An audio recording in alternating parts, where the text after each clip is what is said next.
Scooters like these are the new trend in big cities around the country, but you won't see them in Knoxville anytime soon. The city says there is a lot of work to do before they bring the new movement to the scruffy city. Reporter Shannon Smith tells us about the ban that was issued tonight. Shannon?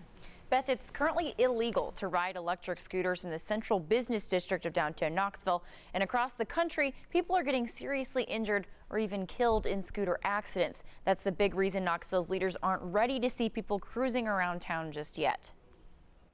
Electric scooters are the new transportation trend in big cities across the country, the closest in Nashville.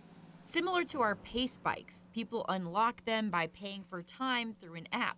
Unlike the Pace bikes, Knoxville leaders don't have a plan for if hundreds of scooters show up downtown. They just dump them all over the place in the central business district and hope that people get accustomed to picking them up and using them. The city's law director, Charles Swanson, says some of these scooter companies are eyeing Knoxville as their next market. We have had a couple of contacts from companies who have expressed an interest with it and want to know what our legal situation is right now. That situation is they're illegal.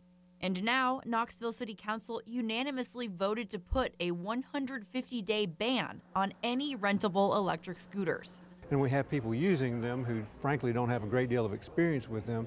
And it's pretty dangerous with the narrow sidewalks that we have and the crowded conditions that we have downtown. Safety is also a huge concern. Doctors in cities with these scooters are seeing accidents and sometimes deaths resulting from their use. Swanson says Knoxville has some research to do before letting the electric scooters roll into town. We're putting together a study group of a lot of people who have some understanding of how all this works, and they're going to work together to see if there's a way to implement a safe system for the utilization of these vehicles.